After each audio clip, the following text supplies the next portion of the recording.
everyone, welcome to PSIR 300 Plus channel. This is me Sayyid Shujaatullah, your educator. Today we'll be talking about three important current affairs which are very decisive with regard to the international relations and also with regard to India's political fabric. The first topic that we are going to discuss with regard to this madman, the Pakistan Army Military Chief Asim Munir. And you know what you are thinking is right, and I'm gonna say the same thing. He has again spitted venom against India. We'll talk about what he has said in a particular rally while addressing the military. The second important topic we'll be discussing about Vijay-Mallya-like economic offenders, Mehul, Choksi and Nirav, the economic offenders who has fled our country. With regard to that, a big update we are having. The third one that we are going to discuss is, you will be shocked and you will be surprised. How is it going to be possible? But it is going to change the psychology of many of the Indian Muslims. But because the present NDA government, which is more of rightist government and which has been perceived by a lot of Muslims as anti-Muslim, at this point of time they have appointed a Muslim woman as the ambassador of Japan. We'll talk about that particular topic also. Okay, so do join my classes, test series and mentorship and follow all my videos. You will learn a lot. We have the static classes, we have the current affair classes. Make sure that you don't skip it and do subscribe to the channel and hit the bell icon. That is a minimum service you should do for me, okay? Now, let us talk about what this Asim Munir has said. He was on Saturday, that is today only, addressing a rally, addressing a meeting with regard to Pakistan military. And he was, from there, he is warning that Pakistan has developed a lot of military capabilities. If any kind of minor provocation come from India, they will teach a lesson to India, it seems. Just imagine that whether we have to laugh or whether we have to be just keep quiet. Why? Because these kind of like dreaming things, all the time again and again someone is speaking. What do you respond to that? They lost Operation Sindoor in the Operation Sindoor and they claim the victory for it. Don't know how. Itna bada dil kaisa hai bhai? Okay, when the world is saying that you lost, but still they said that they have won it. That's how it is. He's saying from that particular meeting that Pakistan has developed a lot of military capabilities. Any minor provocations will be met with hard treatment from the Pakistan, and also he is warning that the minor provocation will be met with a major war escalation also, and the damages will be disproportionate to what minor escalations will come.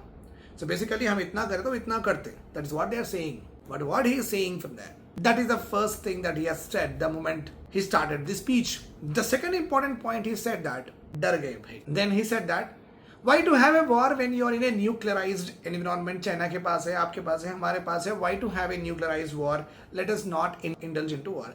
इससे समझ में ये आ गया कि okay, पहले warning दो, then say that, take back your words and say that no, let us not go for the war. No, what is that? Because they know very well we can wipe out Pakistan from the map itself. They know it very well.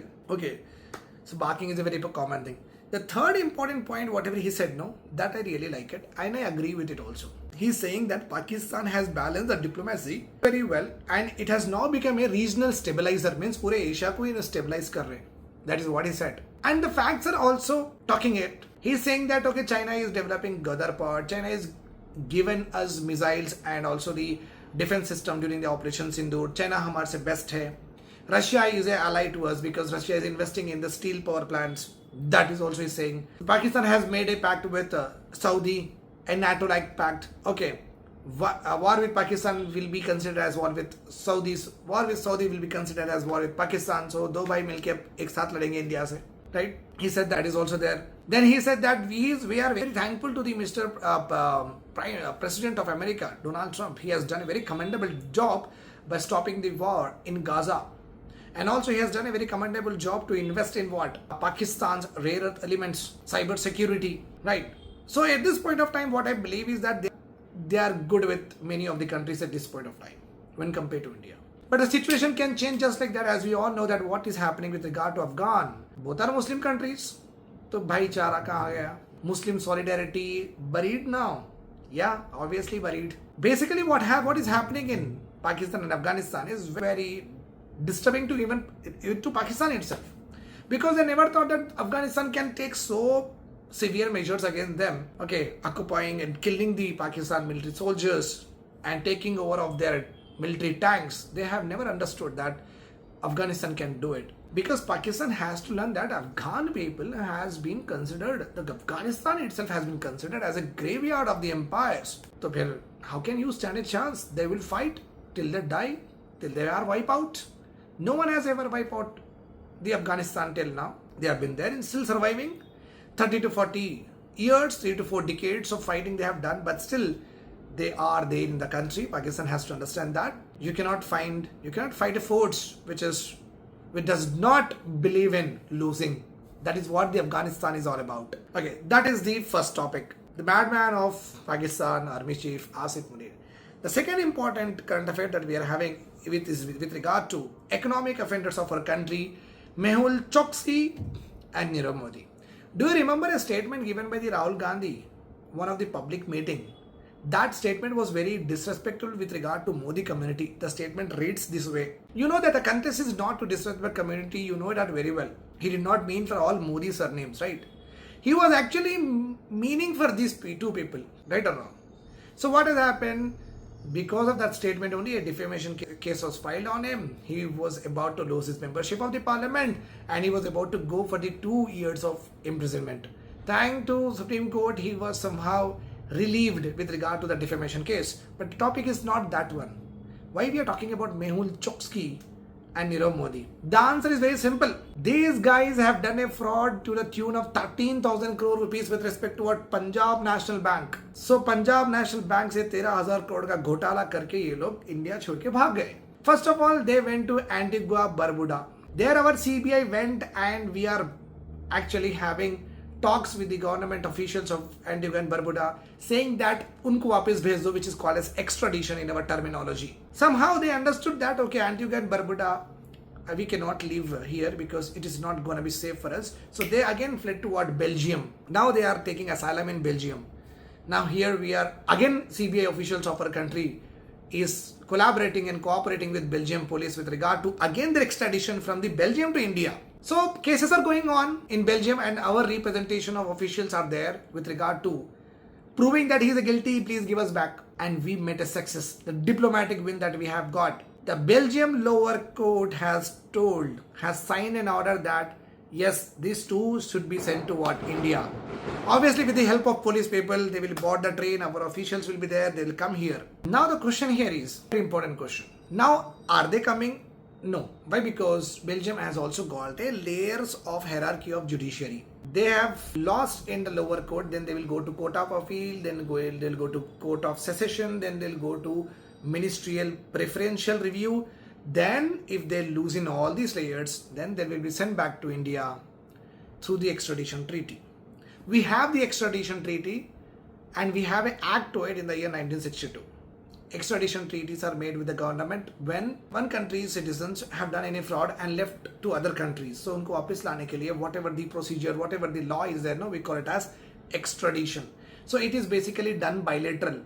It means we'll do with Bangladesh, we'll do with Sri Lanka. It is a bilateral thing with regard to extradition. Now the question here is very simple and you have to write in the comment section because every day in all the videos I am giving you some kind of questions that need to be answered in the comment section, but you are not doing, you should do it.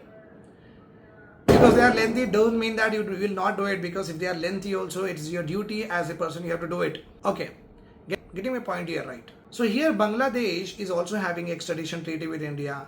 Then why are we not giving Sheikh Hasina to the Bangladesh? Though Bangladesh officials and the government has asked and wrote letters many a times to the Indian government, Sheikh Hasina ko bhej do, but India is not giving Sheikh Hasina. Why? That is what you have to write in the comment section. Okay. The last one that I want to discuss is the appointment of Nagma Mohammed as ambassador to Japan. So this appointment of Nagma Mohammed is gonna change a lot with regard to the political fabric and with regard to the psychology of Indian Muslims living in India. Because the government at this point of time is basically considered as what anti-Muslim, many a times a rightist government. But with the appointment of this sort of Muslim woman as an ambassador, complete ambassador of Japan, will definitely throw all that allegations into the dustbin. Right or wrong? Yes. Very much clear we are about it. It means what? The present government really believe in someone who is very patriotic, very nationalistic and display very good skills and capabilities. They will be appointed for sure. So rationalism at its peak with this particular appointment. Remember this point. And to talk about more of her, we are having, okay, she has been born to Keralite parents. She has done her study in a convent school in Delhi. Later on, she has cracked the civil services. She has first served, if you see that, she has first served Europe division of Ministry of External Affairs. Again, she has given the services, embassy services in French. Now she has been appointed as the ambassador of Japan. She is very smart, very skillful. That's why she has been she is being appointed in many of the embassies. If you see her qualifications with regard to education, she has she holds a bachelor degrees English literature and a master degree in sociology too. Okay, and she has a master degree and bachelor degree is there with regard to sociology. That's all about it. I hope these things are very clear to each one of you. If you have any doubts, please ask me in the comment section. Tomorrow again, I will come with the static concept. The 3 important current affairs I have discussed. Whatever the topics that you want me to discuss, you can write in the comment section. I'll definitely pick it up and explain to all of you. Take care. Do subscribe to my channel. This is signing off. Your educator. I'll come with more updates and current affairs. Have a nice day and happy Dhanteras, happy Diwali. Enjoy.